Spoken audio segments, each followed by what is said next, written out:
नमस्कार, grand Asian news में आप सभी का स्वागत है। मैं नवरात्रि ऐश्वर्या प्रस्तुत हूं आज की ताजा खबरों के साथ, लेकिन उससे पहले आइए नजर डालते हैं आज की हेडलाइंस पर। मुख्यमंत्री भूपेश बघेल ने गोधन न्याय योजना के हितग्राहियों के खाते में ट्रांसफर किए 18 करोड़ 47 लाख रुपए। गौठान समितियों व महिला समूहों को किया लाभांश राशि का वितरण। पीएम नरेंद्र मोदी के आगमन से पूर्व कांग्रेस की बयानबाजी पर पूर्व सीएम डॉक्टर रमन सिंह ने किया पलटवार। कहा, सत्ता जाने और सत्य सामने आने का कांग्रेस में दिख रहा है भय। और अपनी जायज मांगों को लेकर प्रदेश भर के स्वास्थ्य कर्मचारियों का प्रदर्शन जारी। अपनी मांगों को लेकर अनिश्चितकालीन हड़ताल पर है स्वास्थ्यकर्मी। अब खबरें विस्तार से। मुख्यमंत्री भूपेश बघेल ने बुधवार को अपने निवास कार्यालय में आयोजित कार्यक्रम में गोधन न्याय योजना के हितग्राहियों के खाते में 18 करोड़ 47 लाख रुपए की राशि का ऑनलाइन अंतरण किया। इसमें से 15 जून से 30 जून तक गौठानों में पशुपालक, ग्रामीणों, किसानों, भूमिहीनों से क्रय 2.5 लाख क्विंटल गोबर के एवज में 5 करोड़ 5 लाख रुपए तथा गौठान समितियों को 7 करोड़ 79 लाख रुपए और महिला समूहों को 5 करोड़ 53 लाख रुपए की लाभांश राशि का वितरण किया गया। अभी तक प्रदेश में 3,33,000 हेक्टेयर की खरीफ फसल की बोनी हो चुकी है। राज्य में इस सीजन में के लिए लगभग 48,20,000 हेक्टेयर में बोनी का लक्ष्य निर्धारित किया गया है। यह लक्ष्य पिछले सीजन की तुलना में लगभग 1 लाख हेक्टेयर ज़्यादा है। छत्तीसगढ़ प्रदेश पहले से धान का कटोरा कहलाता रहा है, लेकिन जब से राजीव गांधी किसान न्याय योजना लागू हुई है, तब से देश के धान की कोठी कहलाने लगा है। पिछले खरीफ मार्केटिंग सीजन में छत्तीसगढ़ ने केंद्रीय पूल में न सिर्फ सबसे ज़्यादा योगदान दिया था, बल्कि देश भर में धान बेचने वाले कुल किसानों में छत्तीसगढ़ के किसानों की संख्या सबसे ज़्यादा थी। हम लोगों ने पिछले साल 107,53,000 मीट्रिक टन धान खरीदा था। लगभग 24 लाख किसानों ने धान बेचा था। इस साल भी धान की फसल को लेकर किसान भाइयों में भरपूर उत्साह दिख रहा है। अब तक जितनी बोनी हुई है, उसमें धान की बुआई सर्वाधिक 2,82,930 हेक्टेयर में हुई है। इस साल हम लोगों ने धान खरीदे का लक्ष्य 125 लाख मीट्रिक टन रखा है। इस बार भी हम जोर शोर से धान खरीदी करेंगे। हमारे पास क्षमता भी है, मंशा भी है और संसाधन भी। लेकिन मैं किसानों से अनुरोध करूंगा कि धान के साथ साथ खरीफ के अन्य फसलों का रकबा बढ़ाने पर भी जोर दें, क्योंकि आज छत्तीसगढ़ में सभी फसलों का अच्छा मूल्य मिलता है। खरीफ की सभी फसलों को राजीव गांधी किसान न्याय योजना का लाभ मिलता है। यहाँ तक कि उद्यानिकी और वृक्षारोपण पर भी राजीव गांधी किसान न्याय योजना का लाभ मिलता है। खाद बीज के आप लोगों को कभी कमी नहीं होने दी जाएगी। इसके लिए हमारी सरकार पूरी तैयारी कर रखी है। हमारे गौठान में भी पर्याप्त मात्रा में जैविक खाद उपलब्ध है। मैं आप लोगों से अपील करूंगा कि इस सीजन में ज़्यादा से ज़्यादा जैविक खाद और कीटनाशक का उपयोग करें। आज 5 जुलाई है। अभी तक हमारी कोशिश रही कि हर महीने के 5 और 20 तारीख को गोधन न्याय योजना की किस्तों का वितरण जरूर कर दिया जाए। अभी तक हमने बिल्कुल ठीक समय पर किस्तों का भुगतान भी किया है। अब आज योजना के एक और किस्त का भुगतान किया गया। आज गोबर विक्रेताओं, स्व सहायता समूहों और गौठान समितियों को कुल मिलाकर 18 करोड़ 47 लाख रुपए का भुगतान किया गया। इसमें से 5 करोड़ 5 लाख रुपये गोबर विक्रेताओं को और 13 करोड़ 42 लाख रुपये गौठान समितियों को और स्व सहायता समूह को जारी किया गया। गोबर खरीदी की राशि में से 2 करोड़ 89 लाख रुपये का भुगतान स्वावलंबी गौठानों के द्वारा किया गया।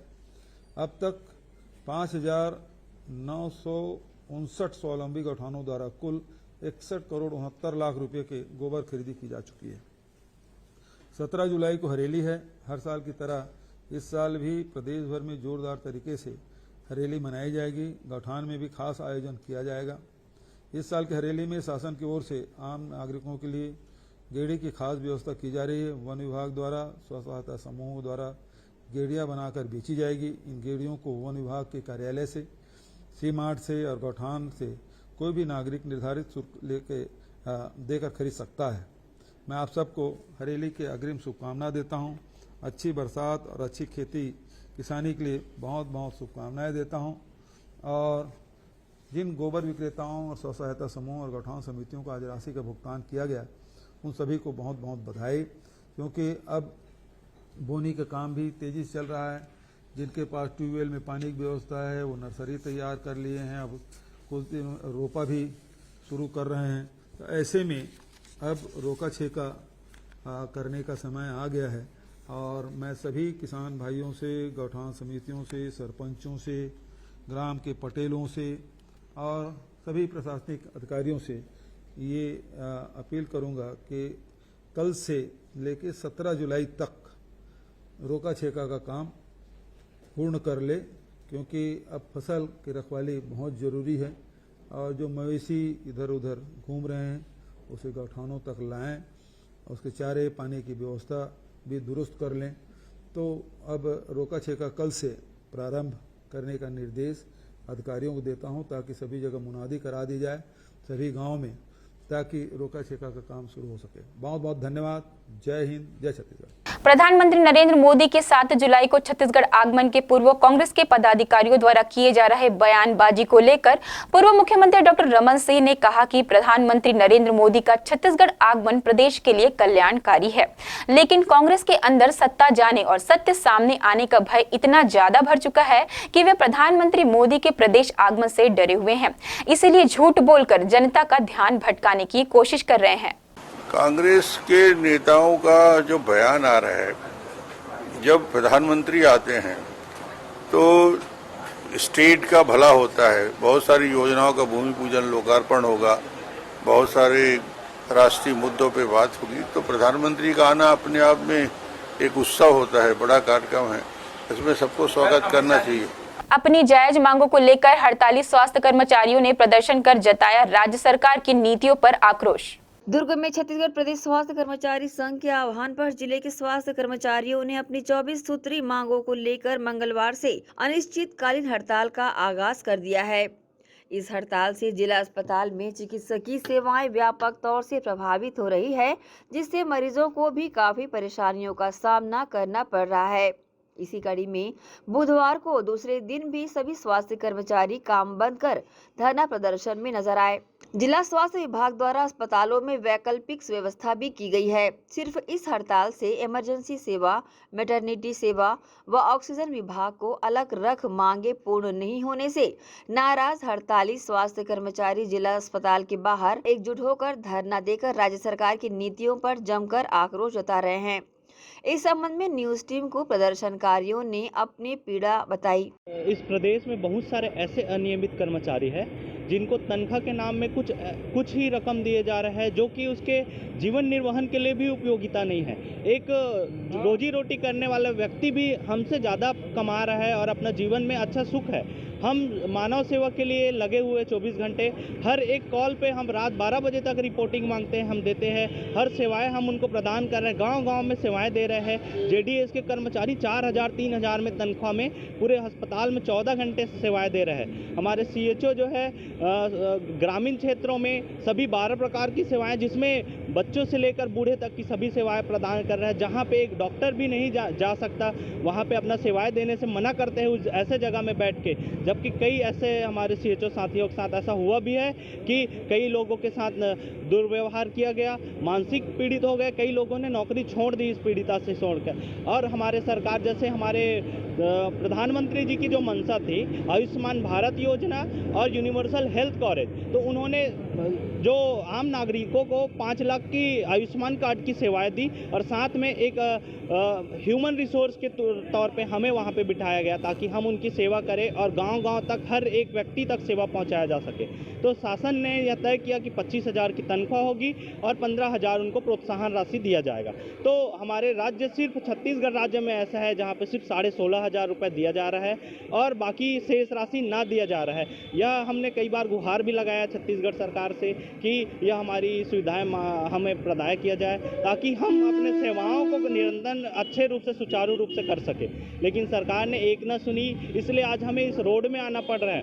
हमारे मरीजों को तकलीफ में देख के हमें भी तकलीफ हो रहा है, लेकिन जिस तरह हमें तकलीफ हो रहा है, हम चाहते हैं कि सरकार भी हमारे तकलीफ को देख के कुछ सोचे हमारे में। जैसे हम परिवार अपने ग्रामीण वासियों की, हर नागरिकों की, हर मरीजों के लिए देखभाल करते हैं, उस तरह कम से कम सरकार हमें उस योग्य बनाए कि हम अपने जीवन परिवार में अच्छे से रह सकें। अभी नया नहीं है, बार बार हम लोग सरकार से अपील किए हैं, हमारे प्रतिनिधिगण उनसे चर्चा किए हैं कि हमारी जो मांगे हैं कोई जायज़ है। सारे मांगे 24 सूत्री मांग जो रखा गया है, वेतन विसंगति है, आपका 13 महीना वेतन है, नियमितीकरण है, जो जीवनदीप में कर्मचारी है उनके रेगुलर किया जाए, 10 साल 15 साल तक उन लोग काम करें, उसके बाद अगर उनको बोलेंगे कि काम से निकाल दिया जाएगा तो उनके रोजी रोटी कौन देखेगा, उनका परिवार को कौन देखेंगे, ये भी सरकार को सोचना चाहिए। हम चाहते हैं कि सरकार हमारे बातों को ध्यान से, गंभीरता से और संवेदनशील ये बात को सुने, समझे और हमारे बातों को माने। अगर ये बात नहीं होता है, नहीं बात को, तो हम लोग अनिश्चितकालीन धरना के लिए बैठे, जब तक मांग पूरा नहीं होगा तब तक हम बैठेंगे। नर्सिंग प्रोफेशन एक ऐसा प्रोफेशन है जो आप बोलेंगे कि अगर डॉक्टर उनका ब्रेन है तो नर्सिंग प्रोफेशन दिल है। आप ब्रेन को तो अगर काम नहीं कर रहे तो 2-4 दिन तो उसका आप रख सकते हैं, लेकिन दिल बंद हो गया तो कुछ काम नहीं हो पाएगा। नर्सिंग प्रोफेशन ऐसा है कि उनको पहले उनको देखना चाहिए।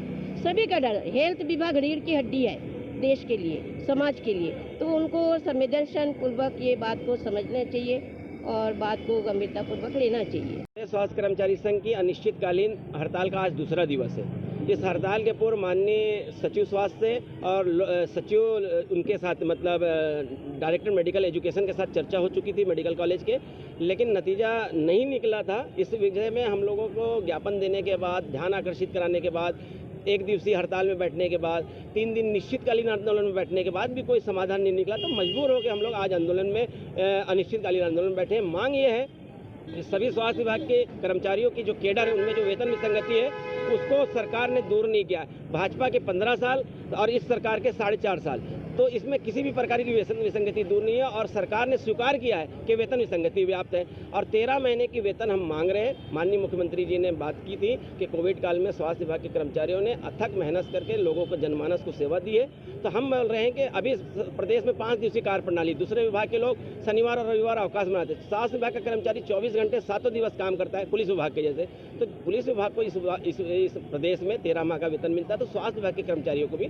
13 माह का वेतन मिलना चाहिए। जब बजट बनाने वाले कर्मचारियों को जो वार्षिक बजट बनाते हैं माननीय मुख्यमंत्री का, वित्त विभाग का, उनको एक विभाग को 13 महीने की तनख्वाह मिल सकती है, तो हमारे को क्यों नहीं मिल सकती? आम जनता खुद जाके सरकार को बोले कि हमारी मांगों को जल्द से जल्द पूरा किया जाए। और रही बात व्यवस्था की, तो शासन प्रशासन वैकल्पिक व्यवस्था कर रहे हैं और हमने इमरजेंसी के लिए अपना कैजुअलिटी वार्ड छोड़ा हुआ है, मैटरनिटी वार्ड छोड़ा हुआ है, ऑक्सीजन में जो काम कर रहे हैं वो लेबर लोग को छोड़े हम लोग, ताकि यहाँ का कार्य प्रभावित ना हो और जो इमरजेंसी और एकदम ज़्यादा सीरियस पेशेंट है उनका इलाज किया जा सके। अपनी जायज मांगों को लेकर स्वास्थ्य कर्मचारी हड़ताल कर रहे हैं। देखना होगा इनकी मांगों का असर कब और कैसा और कितना पड़ता है। ग्रैंड एशियन न्यूज के लिए नसीम फारूकी की रिपोर्ट। अब वक्त चला है एक छोटे से ब्रेक का। ब्रेक के बाद जल्द मिलते हैं।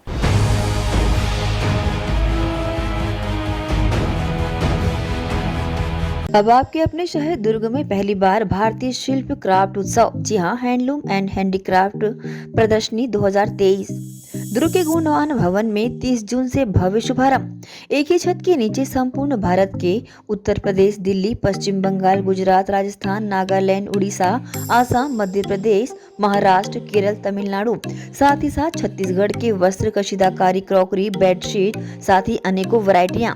सुबह 10:30 बजे से रात 10 बजे तक चलने वाले इस क्राफ्ट मेले में एंट्री पूरी तरह निःशुल्क है, तो याद रखें व आना ना भूलें। गोंडवाना भवन ग्राउंड, जेल रोड, पद्मनापुर, दुर्ग।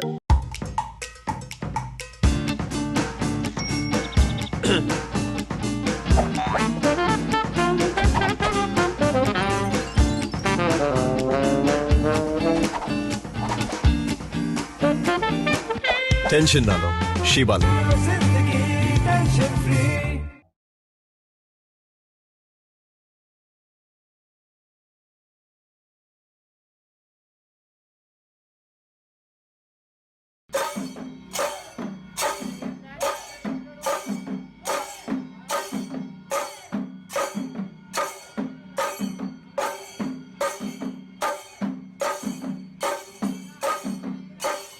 आयुर्वेद एक्यूप्रेशर थेरेपी सेंटर, चर्म रोग, दांत खाज, खुजली, चेहरा पर किसी प्रकार की झाइयाँ, दाग धब्बे, फोड़ी फुंसी, प्रेगनेंसी, स्ट्रेच मार्क आदि का गारंटेड इलाज। जी हाँ, आयुर्वेदिक एक्यूप्रेशर थेरेपी सेंटर।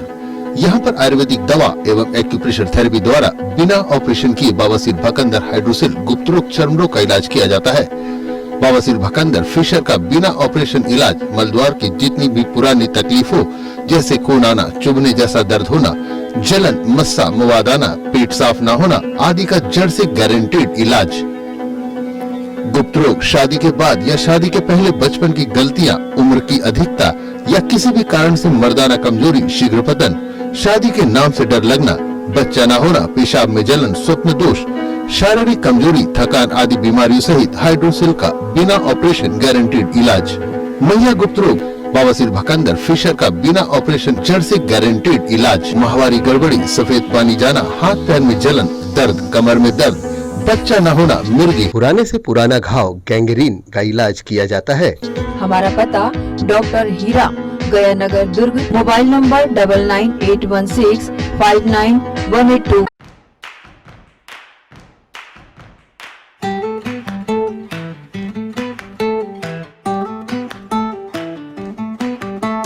नन्हे नन्हे प्यारी जान, पढ़ेंगे लिखेंगे तभी तो बनेंगे भारत की पहचान।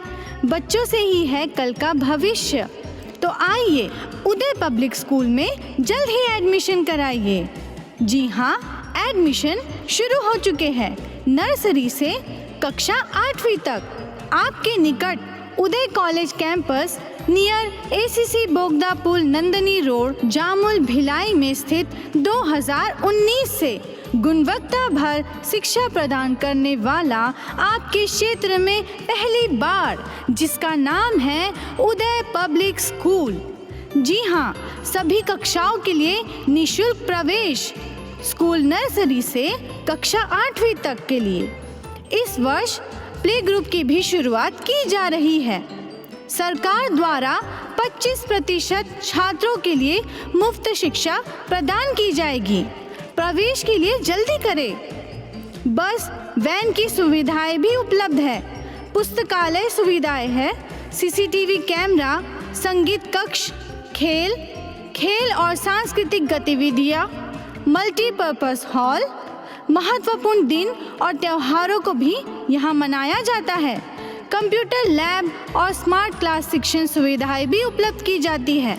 अग्नि सुरक्षा के लिए भी सुविधाएं उपलब्ध है। बच्चों के अंग्रेजी बोलने पर भी महत्वपूर्ण ध्यान दिया जाता है। तो फिर देरी किस बात की, जल्दी कीजिए, क्योंकि एडमिशन शुरू हो चुके हैं उदय पब्लिक स्कूल में। आपके निकट उदय कॉलेज कैंपस, निकट एसीसी बोगदा पुल, नंदनी रोड, जामुल, भिलाई में।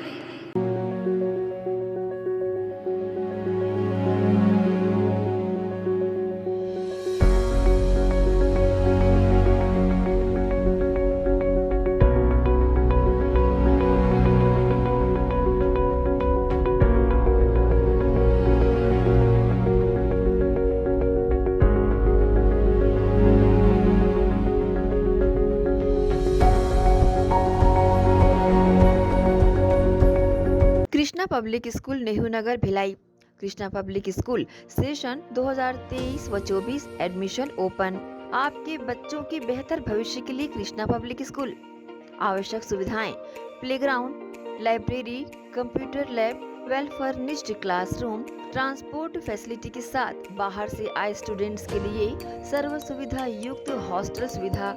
तो बता दें, कृष्णा पब्लिक स्कूल अनुभवी शिक्षकों के द्वारा विद्यार्थियों को अध्ययन कराया जाता है। Krishna public school admission open. हमारा पता Krishna public school Bhilai.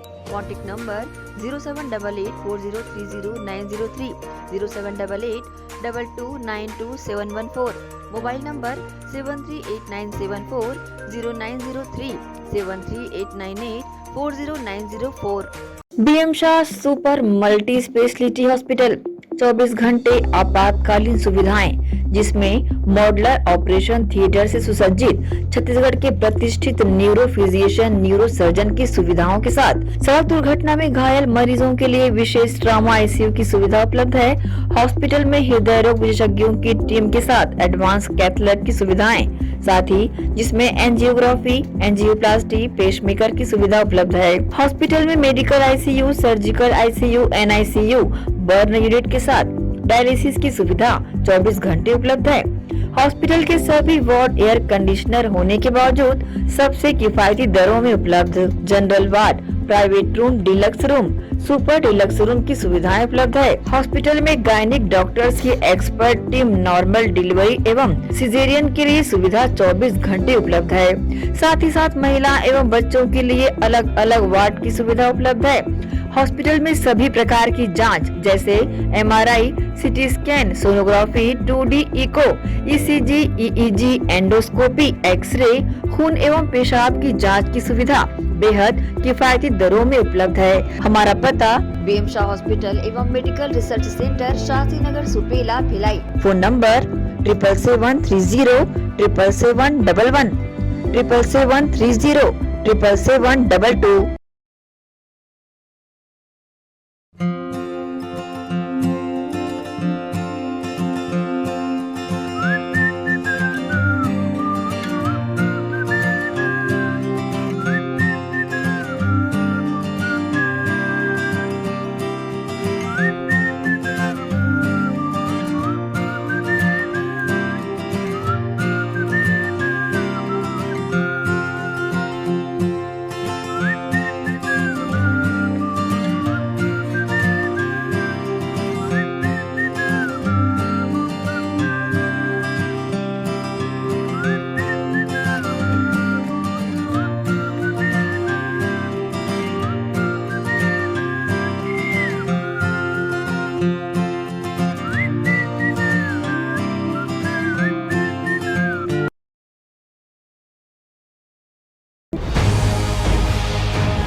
Break के बाद आप सभी का स्वागत है।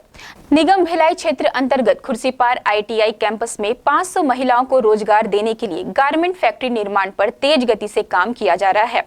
भिलाई के मेयर नीरज पाल एवं निगम आयुक्त रोहित व्यास ने कार्य का निरीक्षण कर जायजा लिया। भिलाई क्षेत्र में महिलाओं को रोजगार देने के उद्देश्य से खुर्सीपार आईटीआई ग्राउंड में बनाए जा रहे गारमेंट फैक्ट्री का संयुक्त निरीक्षण करते हुए महापौर नीरज पाल एवं निगम आयुक्त रोहित व्यास ने कार्य को शीघ्रता से करने के निर्देश अधिकारियों को दिए हैं। लगभग 3300 स्क्वायर फीट में गारमेंट फैक्ट्री का निर्माण किया जा रहा है, जिसमें शौचालय की व्यवस्था तथा किड्स जोन भी होगा। वाटर कूलर भी लगाए जाएंगे। महिलाओं को गारमेंट फैक्ट्री के संचालन के लिए 45 दिवस की ट्रेनिंग भी दी जाएगी। ट्रेनिंग के पश्चात ही प्राइमरी शेड से मेन शेड में महिलाओं को कार्य हेतु भेजा जाएगा। गारमेंट फैक्ट्री को सुरक्षित रखने के लिए चारों ओर से बाउंड्री वॉल का निर्माण भी किया जाएगा। गारमेंट फैक्ट्री में कपड़े के लिए मशीन स्थापित किए जाएंगी तथा इसके संचालन के लिए भी निगम के द्वारा व्यवस्था की जाएगी। इसके अलावा खुर्सीपार जोन क्षेत्र में मंगल भवन में बीपीओ के कार्य का जायजा लिया जाएगा। इन सभी कार्यों की प्रगति देखी गई तथा गुणवत्तापूर्ण कार्य करने के निर्देश अधिकारियों को दिए गए। गौरतलब है कि युवाओं को रोजगार देने के लिए बीपीओ सेंटर खोला जा रहा है। दौरा माननीय महापौर जी और आयुक्त महोदय के द्वारा संयुक्त रूप से किया गया है और गारमेंट फैक्ट्री नगर पालिका निगम भिलाई क्षेत्र अंतर्गत आईटीआई मैदान के समीप बनाया जा रहा है, जिसमें 500 महिलाओं को रोजगार देने का अनुमान है। इसमें गारमेंट फैक्ट्री में जो है महिलाएं कपड़ा का काम करेंगी, कपड़ा बनाने का। दूसरा इसके लिए मशीन स्थापना का भी काम किया जाएगा और बहुत सारे ऐसे चीज़ें जैसे किड्स जोन है और शौचालय निर्माण है और जैसे उसका जो वॉल है, बाउंड्री वॉल है, ऐसे सारी चीज़ों से जो है गारमेंट फैक्ट्री का निर्माण में योगदान रहेगा। इसकी तैयारियों को लेकर माननीय महापौर जी आयुक्त महोदय ने अधिकारियों को निर्देश दिए हैं और कार्य जो शीघ्रता से पूर्ण करने कहा गया है। स्कूल जतन योजना के तहत भी जो है काम किया जा रहा है।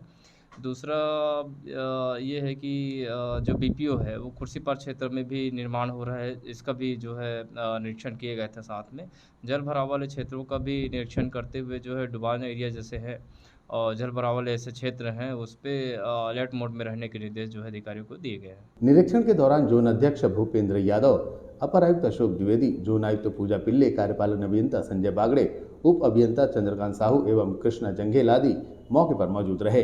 ग्रैंड एशियन न्यूज के लिए भिलाई से संतोष शर्मा की रिपोर्ट। दुर्ग पद्मनाभपुर थाना क्षेत्र अंतर्गत मधुबन बार और रेस्टोरेंट पर देर रात पुलिस ने की कार्यवाही। दुर्ग पद्मनाभपुर थाना क्षेत्र के अंतर्गत मधुबन बार व रेस्टोरेंट पर दुर्ग पुलिस ने कार्रवाई की। आपको बता दें कि देर रात को मधुबन बार एवं रेस्टोरेंट में गश्त के दौरान चेक करने पर रात्रि लगभग 1:30 बजे बार के अंदर कुछ ग्राहकों को शराब सेवन करते देखा गया, जो कि होटल बार के उल्लेखित शर्तों का उल्लंघन है। जिसके बाद बार मालिक का पंचनामा बनाकर बार संचालक विनोद सिंह पर कार्रवाई कर सभी गवाहों के समक्ष कार्रवाई करते हुए दुर्ग कलेक्टर को प्रतिवेदन प्रस्तुत किया गया।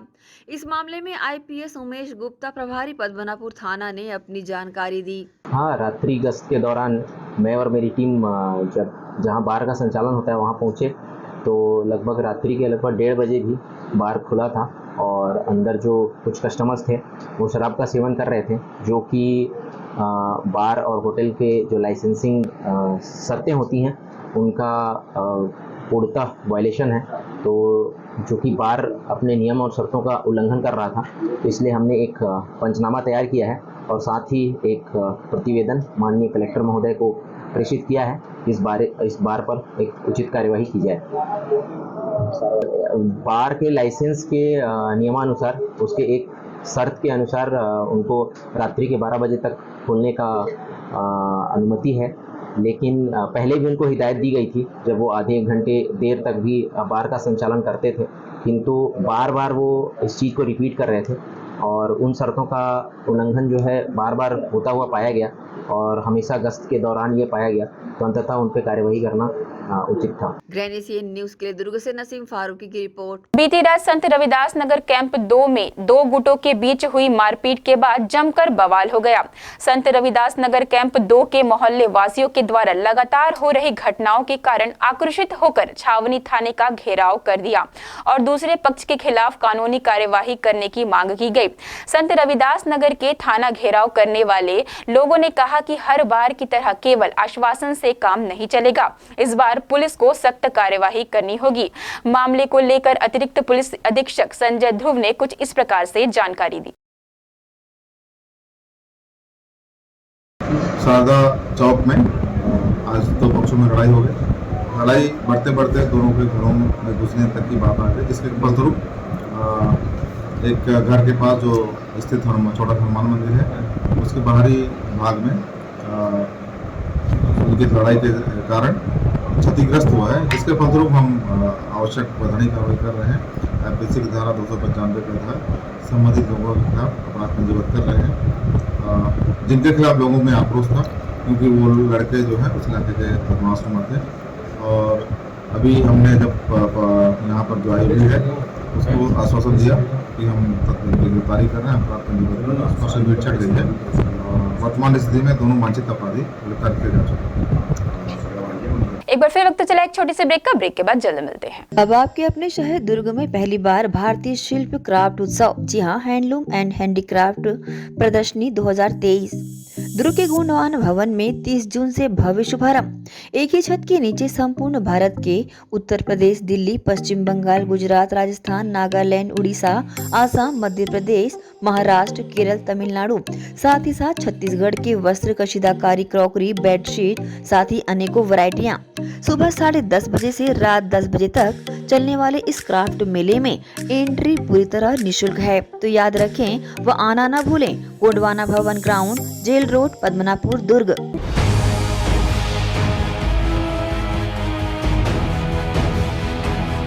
अब किसानों की समस्याओं का हुआ समाधान। जी हां, अब दुर्ग जिले सहित अन्य जिलों के किसान भी हुए खुशहाल। आपके अपने शहर दुर्ग जिले में खुल गया है कमला मोटर्स, जहां उपलब्ध है ज्यादातर कंपनियों के हार्वेस्टर। उच्च क्वालिटी के हार्वेस्टर चले सालों साल, करे किसानों को मालामाल। पानेसर, सोनालिका, एस और केस ग्रुप के सबसे शक्तिशाली हार्वेस्टर।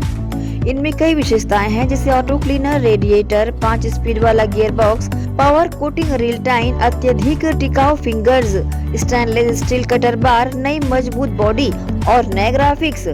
कमला मोटर्स की विशेषताएं: कुशल एवं जानकार इंजीनियर्स द्वारा हार्वेस्टर्स की जानकारी उपलब्ध कराना, सबसे बेहतर सर्विस सहित किसानों को उचित सलाह देकर किसानों को हार्वेस्टर के जरिए अत्यधिक लाभ दिलाना। साथ ही कुशल कारीगरों द्वारा हार्वेस्टर्स की सर्विसिंग और इन सब से ऊपर एक व्यवहार कुशल प्रबंधन और स्टाफ। कमला मोटर्स, ग्राहकों के विश्वास पर खरा। हमारा पता Kamala motor, GE road, Ganjpara, Durg. Contact number 9039879080।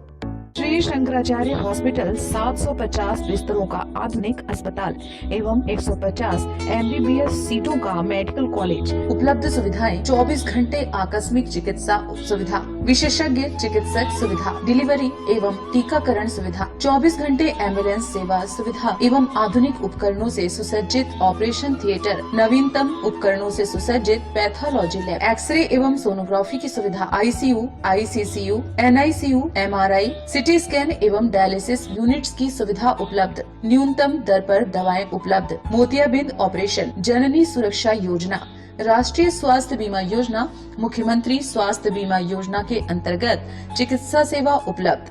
Smart card सेवा उपलब्ध है। OPD टाइमिंग सुबह 9 बजे से शाम 4 बजे तक।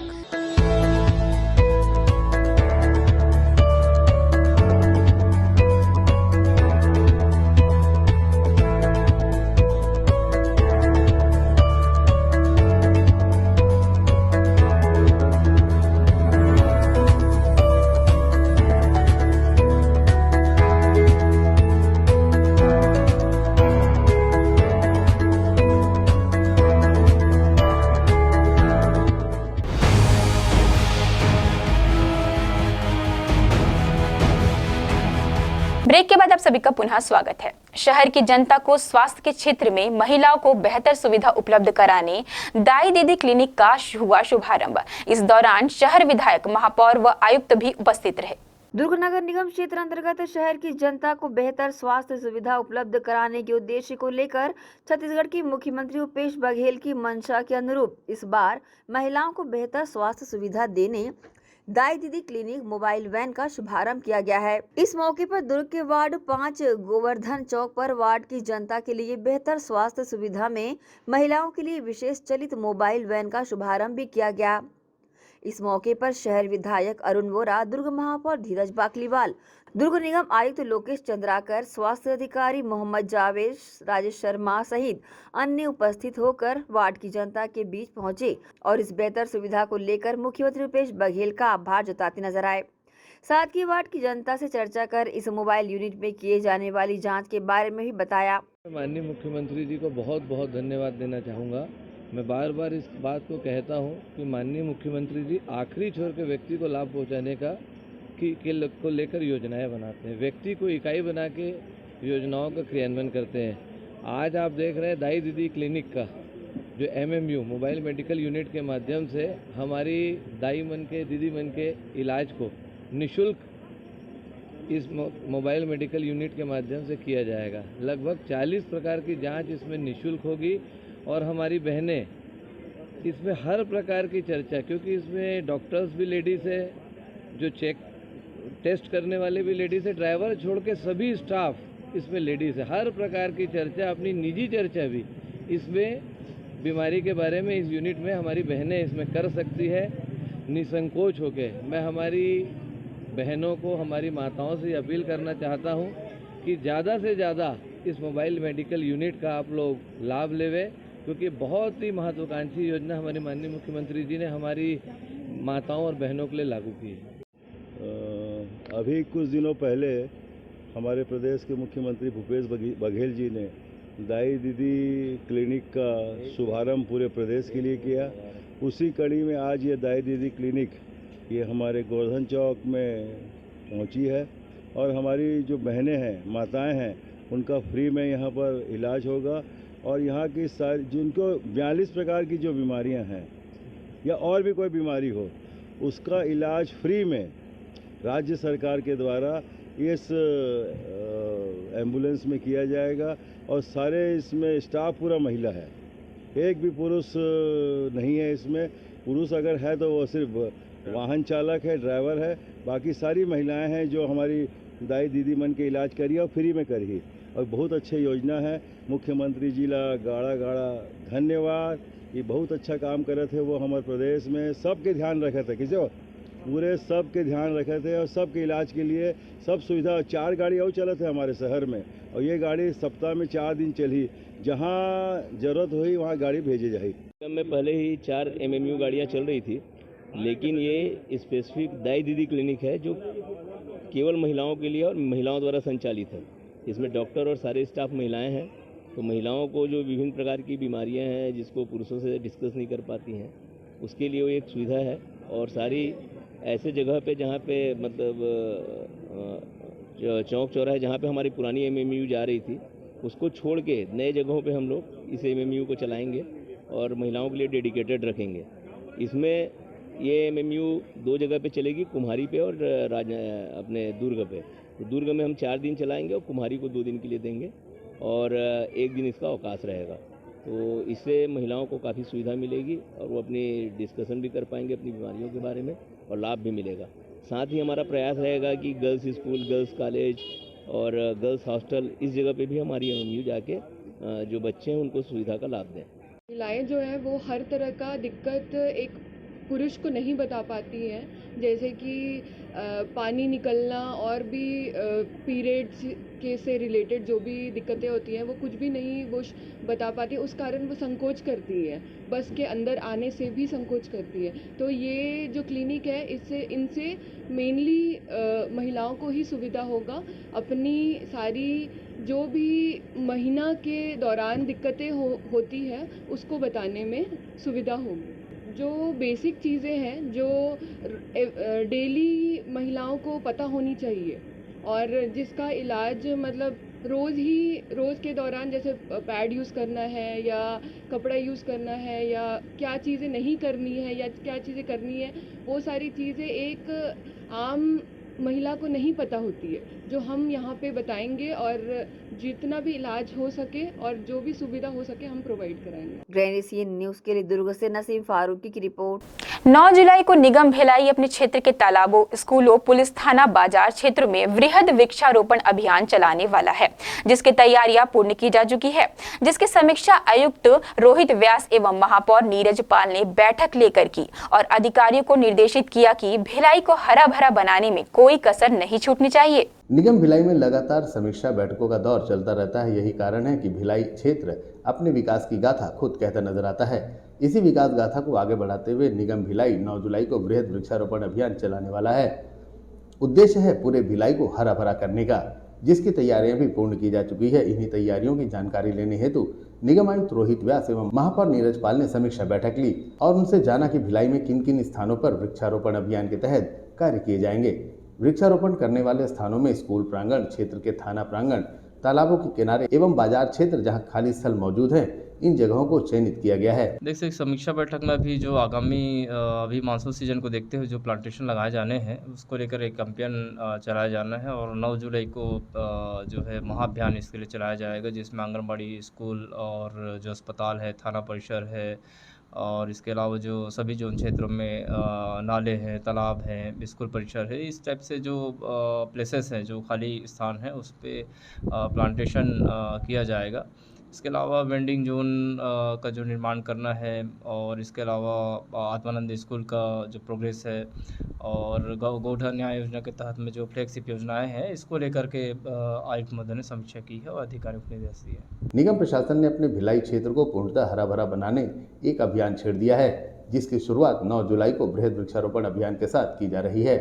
साथ ही निगम क्षेत्र वासियों से अपील की जा रही है कि वह भी अपने घर प्रतिष्ठान के आसपास की खाली जगहों पर वृक्षारोपण कर इस अभियान में अपनी महती भूमिका निभाएं। ग्रैंड एशियन न्यूज़ के लिए भिलाई से संतोष शर्मा की रिपोर्ट। इस वर्ष के प्रचंड गर्मी में राहगीरों के कंठ को तरकर राहत पहुंचाने 32 बंगला स्थित आईजी ऑफिस के सामने हुड़को सेक्टर के जागरूक नागरिकों द्वारा खोले गए सार्वजनिक पियाऊ घर का समापन बुधवार को कर दिया गया।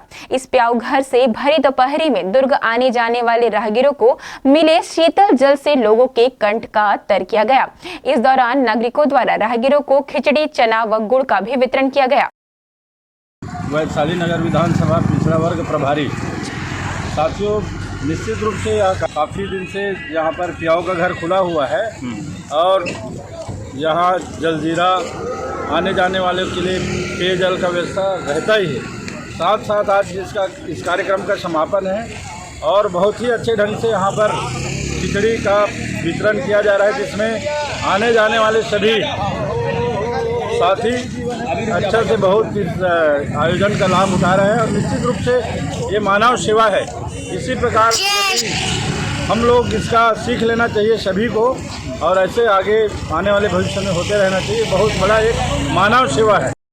इस प्रकार की जो समाज का बीड़ा उठाए हैं साथियों, निश्चित रूप से काफ़ी सराहनीय है। ऐसे जो समिति जो बनाकर एक मानव का सेवा तो कर रहे हैं, साथ साथ हमें तमाम समिति वाले को ऐसे हम तमाम लोगों को इससे सीख लेना चाहिए। और इसी प्रकार हम लोग यदि मानव सेवा करें तो निश्चित रूप से हमारा सर्वांगीण विकास होगा, सबका विकास होगा, देश का विकास होगा। और ऐसे कार्यक्रम करने वाले समिति के साथियों को बहुत बहुत बधाई धन्यवाद देता हूँ। इस प्रकार कार्यक्रम करते रहे ताकि इसका सीख हमारे भिलाई नगर, हमारे भिलाई वासियों को मिलता रहे। इन्हीं शब्दों के साथ यहाँ के तमाम समितियों वाले को बहुत बहुत बधाई धन्यवाद। जय हिंद, जय भारत, जय छत्तीसगढ़। ये कम से कम 15 साल से अपन लोग सेवा दे रहे हैं यहाँ पर, और ये हमेशा हर साल समापन पे खिचड़ी का वितरण किया जाता है, जिससे अपने जितने भी ये खाने वाले हैं बढ़िया से खाएं और अच्छा लगे, फिर अगले साल फिर आए और अच्छा से अच्छा कुछ करें। दुर्ग जिले में फर्जी ईडी अधिकारी बनकर 2 करोड़ रुपए की ठगी की घटना को अंजाम देने वालों पर पुलिस ने शिकंजा कसा है। ठगी करने वाले आरोपियों को पुलिस ने गिरफ्तार कर लिया है। बीते मंगलवार को दुर्ग के राइस मिलर विनीत गुप्ता के ऑफिस में आरोपियों ने फर्जी ईडी के अधिकारी बनकर कार्यवाही का डर दिखाकर 2 करोड़ रुपए की ठगी की थी। इस मामले की निगरानी दुर्ग एसपी स्वयं कर रहे थे। यह मामला मोहन नगर थाना क्षेत्र का है। मामले की जानकारी पुलिस अधीक्षक शलभ कुमार सिन्हा ने कुछ इस प्रकार से दी। 27 जून को मोहन नगर थाना क्षेत्र अंतर्गत ग्रीन चौक में व्यापारी अखिलेश गुप्ता के ऑफिस में कुछ लोग ईडी के अधिकारी बनकर के आए थे, और सर्च करने के दौरान उनके वहां पे 2 करोड़ रुपए कैश रखे हुए थे, जो उनको एक तीसरे व्यक्ति ने किसी बिजनेस में लगाकर लाभ दिलाने का झांसा देकर के उनसे निकलवाया था। इन लोगों ने ईडी अधिकारी बनकर उस अमाउंट को जब्ती किया और व्यापारी को और अमाउंट को अपने साथ वहां से ले गए। व्यापारी को आधे रात से राजनांदगांव में इन्होंने छोड़ दिया और रकम लेकर के महाराष्ट्र की ओर बढ़ गए। सूचना मिलते ही पुलिस की टीमें अलर्ट हो गई और अलग अलग स्थानों में अपना सीसीटीवी कैमरा और साइबर इनपुट के माध्यम से आरोपियों की पतासाजी करने लगे। इस दौरान हमको पता चला कि ये जो ग्रुप है वो मुंबई को बिलोंग करता है, और मुंबई में भी इसमें सीबीआई के अधिकारी बनकर ऐसी ठगी की घटना की है। मुंबई पुलिस से संपर्क किया गया और हमारी टीम मुंबई पहुंची। मुंबई में इन लोगों का लोकेशन हमको मिला और अलग अलग लोकेशन पे हमने छापेमारी की कार्रवाई की। इस दौरान हमको 8 आरोपी जो यहाँ आए थे वो उनको पकड़ने में सफलता मिली है। साथ में इनके एक महिला है जो कि पूरी कंस्पिरेसी में इनके साथ में थी, उनको भी हमने गिरफ्तार किया है। कुल 1 करोड़ 26 लाख रुपए की रकम हम लोगों ने रिकवर की है। कुछ सोना है 2 लाख से ऊपर का, तो लगभग 1 करोड़ 30 लाख के आसपास की रकम हमने रिकवर कर ली है। कुछ बैंक अकाउंट्स को भी हमने फ्रीज किया है। इनके 3 साथी अभी भी हमारी गिरफ्त से बाहर है, उनकी पतासाजी की जा रही है और हमें उम्मीद है कि उनको पकड़ेंगे तो उनसे भी हमको और रकम की बरामदगी होगी। इसमें जो भी लोकल लोगों से पूछताछ चल रही थी वो शुरुआती तौर पे इस वजह से चल रही थी क्योंकि जो ठगी के लिए जो व्यक्ति पहले इनसे संपर्क किया था अपने आप को बिजनेसमैन बनाते हुए, उसने यहाँ के लोकल एजेंट्स के माध्यम से जो व्यापारी है उन तक पहुंचने का प्रयास किया था। लोकल एजेंट्स को भी उसने झांसे में लिया था और उनको कमीशन का लालच देकर के वो व्यापारी बनकर इनसे मिला था। लोकल लोगों का कोई भी इसमें हमको इन्वॉल्वमेंट नहीं मिला है। इनके पास से जो सामान हमको बरामद हुआ है उसमें फर्जी आई कार्ड है जो कि ईडी और सीबीआई के अधिकारियों का आई कार्ड है। साथ ही साथ कुछ 2 गाड़ियां हमको मिली, स्कॉर्पियो और आर्टिगा। पीली बत्ती जो ये पुलिस अधिकारी बन करके गाड़ियों को जो चलाते थे वो, और मीडिया का भी एक आईडी मिला है। हमारे यहाँ पे मीडिया के आईडी का कुछ इस्तेमाल नहीं किया गया है, लेकिन इससे पहले इन लोगों ने 5 अलग अलग जगहों पे और ठगी की घटना को अंजाम दिया था, तो हमें ऐसा लगता है कि वहाँ पे इन्होंने मीडिया कर्मी बन करके भी कुछ न कुछ। न्यूज बुलेटिन में फिलहाल इतना ही। मुझे दीजिए इजाजत। आप बने रहे ग्रैंड न्यूज के साथ। अब तक के लिए इतना ही। नमस्कार।